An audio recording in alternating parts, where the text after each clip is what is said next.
I'm just kidding. I've done that once before and it didn't go over very well because my horn impersonations are bad.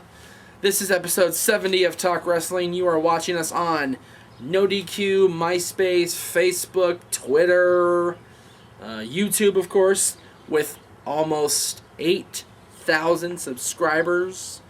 We're going to hit our mark by the end of the year. 10,000, baby. I love it. This is also celebrating the second year of completion for Talk Wrestling. 2 years ago, right around this time, was our first show when I ripped on Nancy Grace and talked about the Benoit situation in its infancy. So thank you to everybody that's been watching since the beginning. I know there's very few of you left because I've been a pain in the ass, but thank you to those of you that have stuck with us for 2 years. And for those of you that haven't and are just discovering it, welcome. We have 10 questions, as always, including the infamous VRQ. The VRQ is good today. Aaron and I were laughing about it. It's good. It's good stuff. It's good times. And I also have a question that I saw that I feel the need to address from a certain fellow employee of a company I work for. So we'll get to that a little bit later. But for right now, let's get to your questions. Alright, today's VRQ comes from Slayer Minion 183 on YouTube. Here it is. What, in your opinion, is the cause for the unwillingness for the WWE to bring in international talent from, say, AAA, or All Japan, New Japan, Noah, specifically Noah? Whoa.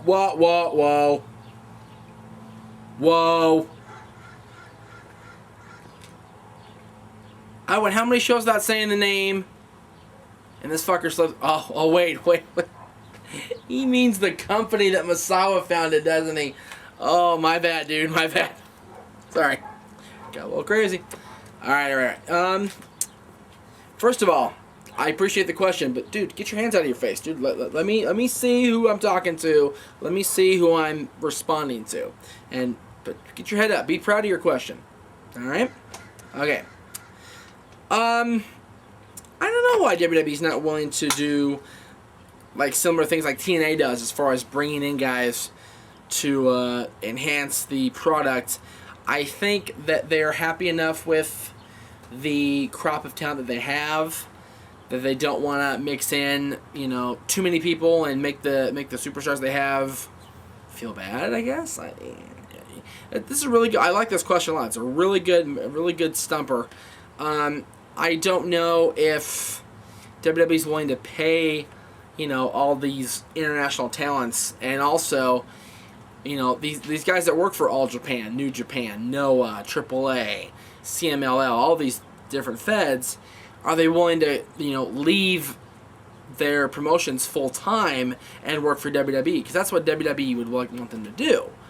And I don't know if they're willing to do that. And if it was me and I'm getting paid pretty fat down there where I'm working in Mexico or Japan. Oh, jeez.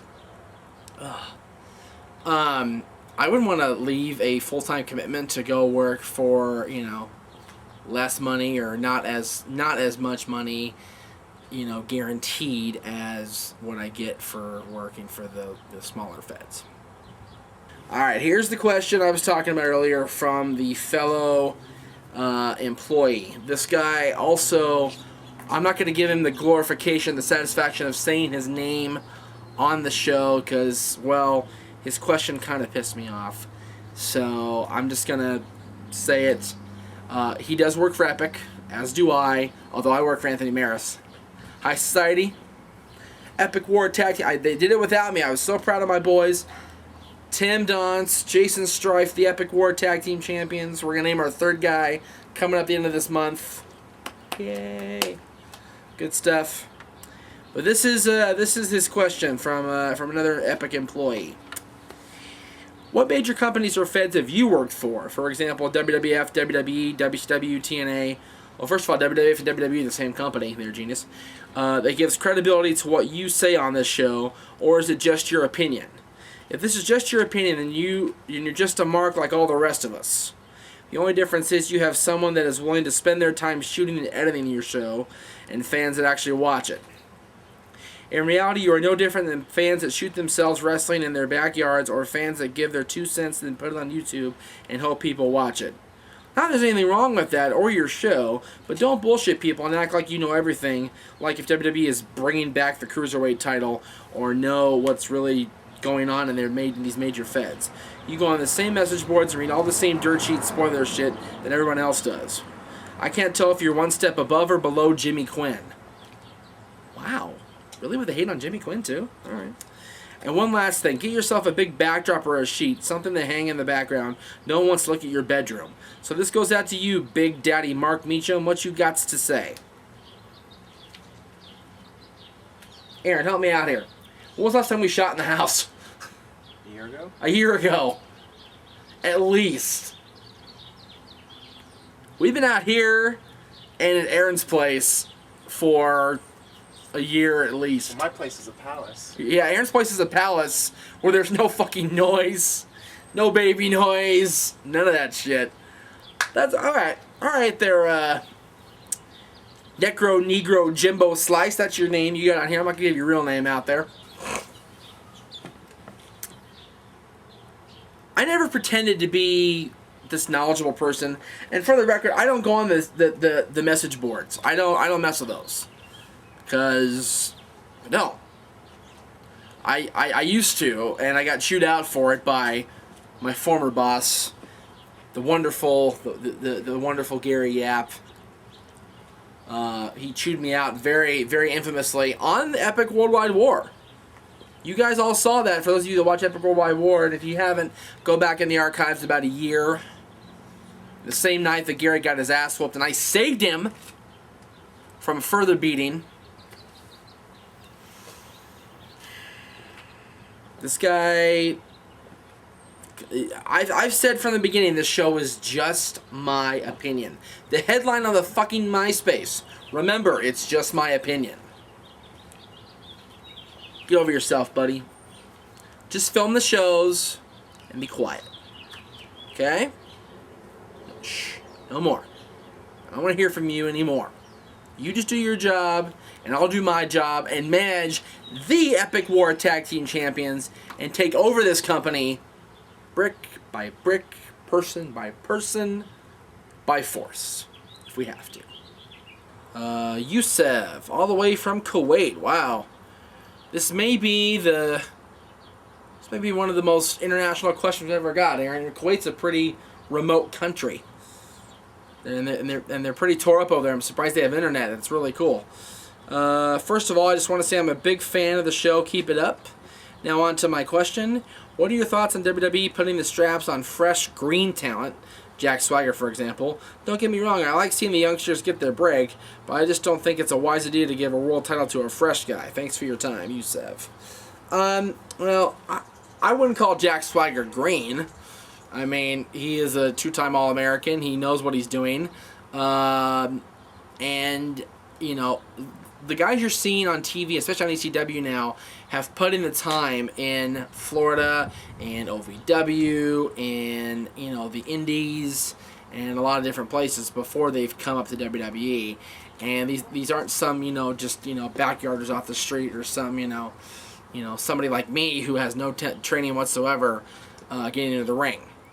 I admit that. I have no training whatsoever, and I've been given an opportunity by the company I work for. So I appreciate Anthony Maris's appreciation of me by letting me do what I do and letting me contribute all I can. But, you know, you don't see a lot of that in WWE. There are guys that still make mistakes, but you know what? Everybody makes mistakes. If they didn't make mistakes, they wouldn't be human beings. You know, I mean, look at Triple H. You know, the best in the business, arguably, right now. He's gone to the point where he's tore his quad twice because of wrong landing or, you know, things like that. You know, look at Matt Hardy. Fresh off a broken hand, now he's got abdominal injuries. You know, things happen. It's nothing to do with how green they are. It's they're human beings. And shit happens. This is from Brian Culp. If you could book your dream joint company 5-man Survivor Series style match between WWE and TNA, who would you put on their respective teams, and what team would you book to win? Jeez. Well, if it's going to be company versus company, you got to have the 3 world champions in there, although Tommy, you know. Orton. Triple H. Cena. Edge if he's healthy, which he's not right now, unfortunately. For those of you that didn't see that, Edge is out till January 10. By the way, do we call that 010? Because we're going into 10 now? I don't even know what to do. January 2010. I don't even know what to call it, the abbreviated. January 10. No, because that's January 10th. Help me. He's out for a long time, apparently. So, best wishes out to Edge. But if he's healthy, it's Edge, Orton, Cena, Triple H, and you know what? He's a world champion. Throw in CM Punk. Against Kurt Angle, AJ Styles, Samoa Joe,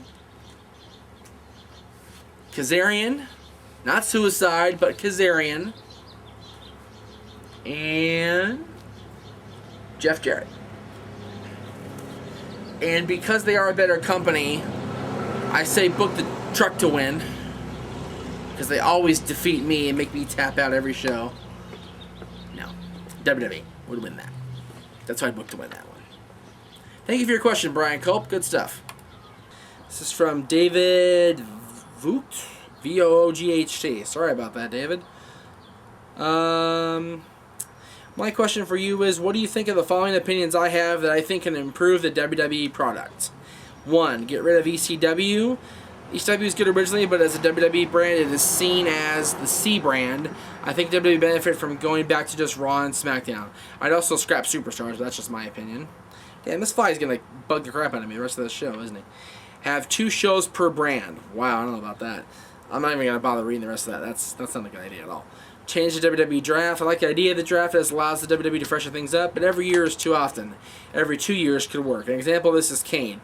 He's been drafted so often I can barely remember where he is now. General managers. I'd like to see general managers that don't get involved too much in storylines but are seen as a genuine authority figure for each show. Okay. Available titles. I think it'd be good for the WWE to go back to the way they had the title set up a couple years ago. World title, a secondary title, a tag title, and an exclusive title. At the time, it was women's and cruiserweight.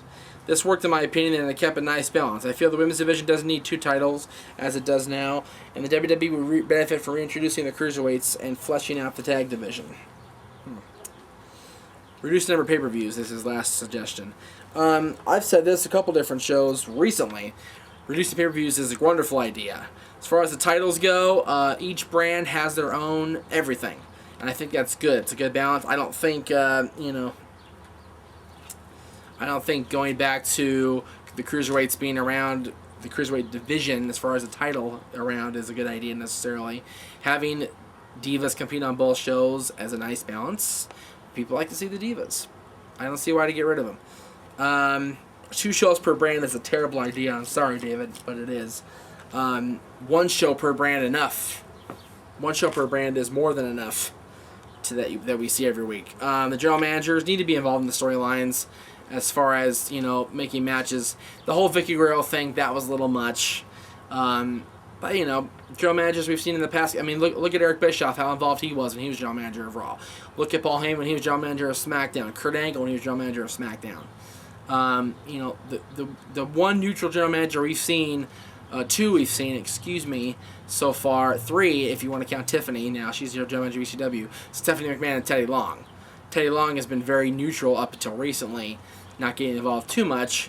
And Stephanie was always kind of in the background until she got involved with her father in the father versus daughter storyline. The draft shake things up every year. I like it being once a year. I disagree. I'm sorry. So all in all, I kind of disagree with you. I'm sorry, David, but thank you for your question. I appreciate the length of it. I appreciate you putting time and effort into it. That's very rare to see from a question like this, so thank you very much, David. I appreciate it. This is from, he didn't give his name, but he gave his email, galuzzo2005 at AOL.com. Hey Jeff, love the show. Why is Matt Striker on ECW? I think a guy with his passion and love for professional wrestling should be on one of the bigger shows, preferably Raw. I'd love to hear him and the King on Monday nights. I believe Striker could be the next Jim Ross. What are your thoughts? Also, how do you think RVD would do if he decided to sign with TNA? Well, I've talked about RVD and TNA before. He doesn't want to travel 3,000 miles away from home. He doesn't want to do that. He doesn't want to go over there, you know? So he wouldn't do very well. He'd be miserable away from home. As far as Matt Striker goes, I think he's doing just fine where he is on ECW, enhancing that product. You've got decent enough announcers on both shows, although SmackDown, you know, JR's doing his thing, and Todd Grisham's doing whatever the hell he's doing. But the King and Cole are doing okay on Mondays now. And then you got Superstars where everybody's mixed in. But I like the combination of Matt Striker and Josh Matthews. I really do. They're doing very well for the product they have presented in front of them. And they're doing a very good job of getting the product over, in my opinion. Again, my opinion. Just mine. So, I don't see a reason to move him. I think he does okay where he is. I really do. I think he's doing fine. This is from Zach Trainboy96 at AOL.com. Guys, give me real names. Obviously, your name is Zach, but, you know, come on. Do you think the Money in the Bank ladder match is a knockoff of Ultimate X? No. No, not really, because Ultimate X, you have to, you know, do the cable thing, and cross the cables to do it. Or in, you know, Chris Daniels' case, dive across the thing to get to the championship belt or whatever the prize is. Money in the Bank is a ladder match. It just happens to be a shitload of guys. I don't think WWE purposely knocked off Ultimate X when they conceptualized Money in the Bank. I think they just wanted to have a ladder match involving many people for a world title shot, and it just happened the way it happened. Hey, this is from Adam Cassell. Who is your favorite cruiserweight champion of all time? I have two, and Rey Mysterio and Dean Malenko. Your show rocks. Well, thank you. Favorite cruiserweight champion of all time. You know, it's very hard to argue against Rey Mysterio, but, you know, how about Chris Jericho? How about Alex Wright back in the day? You know, X-Pac /6 / Sean Waltman when he was cruiserweight champion. Both cruiserweight champion when he was still in WCW and during the Alliance storyline when the cruiserweight champion was in WWE. He was a great champion there. Tajiri, Juventud Guerrera, you know, all those guys. All the cruiserweight champions were good in their own way, except for very few. Some of them were kind of lame. Chris Candido, you know, they were all very, very good. My all-time favorite cruiserweight champion, I hate to admit it, because I don't like him right now. I don't like where he's still presented as the main eventer, but Rey Mysterio. This is from, let's see, James Milne. What indie promotion do you see being the most popular within 5 years, and why? Well, from what I have come to understand about this Fed, Ring of Honor, you know, might be around in 5 years, but it may be under an umbrella of somebody else, so they may not be independent anymore. An actual independent promotion, I would have to go with, honestly, and this is, you know, kissing ass of somebody I go see and guys I like, but Pro Wrestling Guerrilla. They are one of the top indie feds in the world. Their DVDs are distributed all over the country and the world, and they get a lot of hits on their YouTube. They get a lot of hits on their website. They are the shit, and PWG is hot. And they have their 6-year anniversary show coming at the end of this month.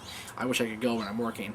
You know, it's I don't see any Fed being more popular than them in the next 5 years, strictly because another Fed that you expect me to answer is going to be under the umbrella of somebody else, I believe, in the next 5 years. So they won't be independent anymore.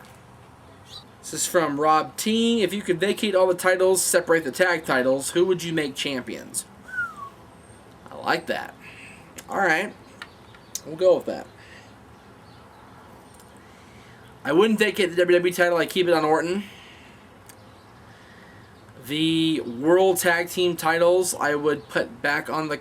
I actually put that on Legacy. Put that on Legacy. The U.S. title... Big Show to have a dominant heel and then have, like, Kofi win it back or, you know, MVP win it back or something like that. And the Divas Champion, Mickie James. For SmackDown, the World Champion, I would put it back on Edge when he's healthy. For the WWE Tag titles, I'd move the Clones to SmackDown and put it on them. Intercontinental title, Chris Jericho. Didn't they just break up the Clones? That's right, they did. You're the one who saw Raw, I didn't. You're right, I did see Raw. Aaron didn't see Raw because this guy's on vacation. He's too busy getting engaged and partying in Tahoe to watch Monday Night Raw. Winning $25 on... Winning $25 on a penny slot by putting 5 in. The bastard's so cheap. Motherfucker. No, the Clones did break up, it appears, but this is my fantasy booking, Aaron. I'd put the Clones on SmackDown together, and I'd make them the WWE Tag Team Champions. That's what I would do. And for the Women's Champion, I don't see a reason to take it off Michelle McCool. A lot of people on the No DQ forums don't like her, but I do. I think she's a good champion. Good heel champion. I thought you said you didn't go on message boards. I go to No DQ forum. That's on the message board. That's a thing to than the Olga message women. board. It's better than the message board. That's the top thing in the world besides all the sites that the show is on. And No DQ forums is a place to ogle women, to be honest with you. Because there's babe pictures everywhere. Everywhere. Anyway.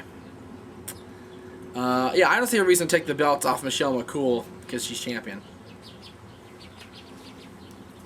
So I keep that with her.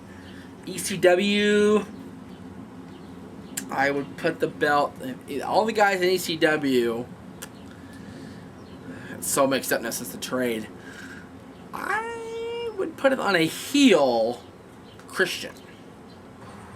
I mentioned earlier today a particular name I thought I'd never have to mention again, but you know what? Speaking of Noah, I got an email from him in my inbox recently, and I hadn't had a chance to address it on the show because well, we did a little bit of pre-taping, so I hadn't had a chance to talk about it, but I will address it right now. Very interesting email, and I hope you guys see it as such, and maybe you can have a little insight more than I can. Hey Jeff, first off, I'd like to apologize to you and the Talk Wrestling fans for no-showing our planned phone call on the show several weeks back.